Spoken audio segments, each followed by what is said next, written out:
In order not to miss the videos prepared by our team, including the latest developments and special reports on the war in Israel, you can subscribe to our channel, like our videos, and click the super thanks button below. The Israeli army with its special forces, main battle tanks, UAVs, Navy ships and fighter jets, has begun to seize Hamas resources in Gaza. Israel continues its ground offensive operations in an all-out effort to take over Gaza. For several days, the IDF has been conducting ground offensive operations in northern Gaza, close to Beit Hanun, Beit Lahia, and Jabalia, and today the IDF began to move into the heart of Gaza. Hamas is powerless to stop the IDF. The IDF is advancing towards every point on the Gaza Strip. This is why Hamas militants are fleeing to the south of Gaza. Escape points are usually Khan Younis in the south of the Gaza Strip and the areas surrounding this settlement.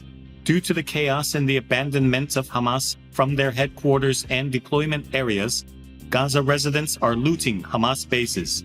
The residents of Gaza no longer have any trust in their government. In other words, there is complete confusion and chaos in the Strip. This situation facilitates the IDF's plans to take over Gaza. Since the beginning of the war, the IDF's primary goal has been to capture Gaza and eradicate Hamas from the city. Most recently, it was revealed today that the Israeli forces had carried out an unbelievable operation to achieve this goal. In a photo circulating on social media, troops from the Golani Brigade of the Israeli Armed Forces are seen entering the parliament building in Gaza City after capturing it. This is the first time we have seen such an operation since the beginning of the war. In other words, the IDF's Golani Brigades captured the most strategic center of Hamas. After capturing the legislative building, the Golani Brigades then flew the Israeli flag there. The Palestinian Legislative Council building in Gaza had served only Hamas lawmakers since they assumed power in the Strip in 2007. But with the IDF's capture of the building, it no longer serves Hamas. In other words, laws emanating from the legislative building will no longer be dictated by Hamas. On the other hand, with the IDF's capture of Hamas's most important structure in Gaza, their administration has reportedly lost control of Gaza. Israeli officials shared critical assessments of the current state of the war in Gaza. Defense Minister Yoav Gallant stated that Hamas has lost control of the Gaza Strip as the IDF is trying to completely take over Gaza City. Minister Gallant also said that the Israeli forces are proceeding according to plans and are carrying out their missions accurately and lethally. According to Minister Gallant, the IDF has intensified its activities against Hamas tunnels in recent days. In addition, Minister Gallant said that the IDF will achieve its objectives, referring to Foreign Minister Eli Cohen's earlier statement that international pressure could force Israel to change its actions in Gaza. Minister Gallant's words implied that Israel would ignore any pressure and that the war would continue until victory was achieved. So what will happen next? What moves will Hamas make after losing the parliament building in Gaza? And what will Israel's next step be? It is clear that Hamas will no longer be able to act as freely in Gaza as it did in the early days of the war, and will no longer be able to launch rocket and missile attacks against Israel at will. The IDF has officially reached the heart of Gaza. Now Hamas is back to the tunnel lines. Hamas has no other place to plan new airstrikes against Israel than the tunnel network. But since the IDF has so far destroyed more than 150 tunnel lines, Hamas is likely to gradually lose all such structures. It is unlikely that Hamas will be able to use these tunnel lines in northern Gaza. The IDF recently reported that it had discovered 91 new tunnel lines in northern Gaza and destroyed the entrances and exits of these underground passages.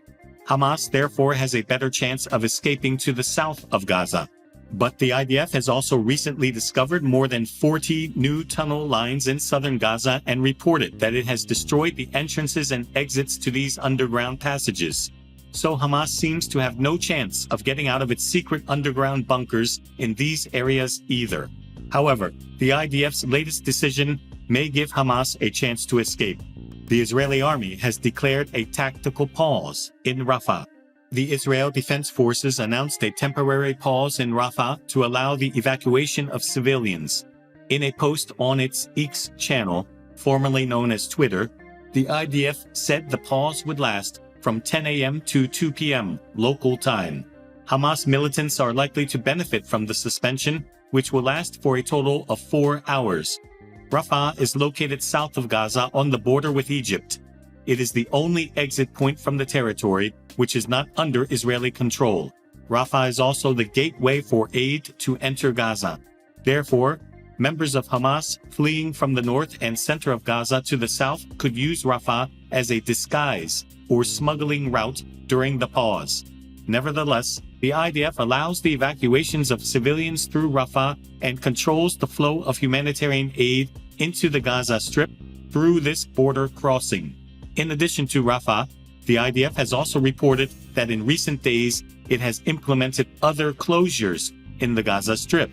In other words, the fact that there is a ceasefire in the war, even if it is short and temporary, is considered a very positive development in terms of the residents of Gaza leaving the clash areas. Following all these decisions and actions, it is estimated that around 900,000 residents have left Gaza from the north and center to the south. With the IDF's acceptance of a daily 4-hour halt in hostilities, the number of people fleeing to the south is expected to increase every day. While Israel continues to make progress in the Gaza Strip and to ensure the safety of its residents, pro-Iranian proxy militias continue their attacks and threatening policies against northern Israel in order to undermine this normalization process. Most recently, IDF Chief of Staff Lieutenant General Herzi Halevi shared a critical assessment. In an assessment at the Northern Command in Safed, General Halevi vowed to restore security to the residents of northern Israel, given the repeated rocket and missile attacks by Hezbollah and its allied militias. The IDF said that General Halevi approved the action plans and instructed the Northern Command to maintain a high level of preparedness. Currently, the Israeli army, with its massive contingent of some 100,000 soldiers, is responding to all rocket and mortar attacks by Hezbollah from the south. Most recently, the IDF, as you may recall, hit a very important Hezbollah target. It turned out that the unit had destroyed anti-tank missiles that were being readied for attacks against Israel. This IDF strike came just after Hezbollah launched attacks against Israeli civilian settlements. In short, even if Israel is fighting on 2 different fronts against 2 different militias, the IDF forces have already won a critical victory against Hamas in Gaza and are responding without delay to all Hezbollah attacks in northern Israel.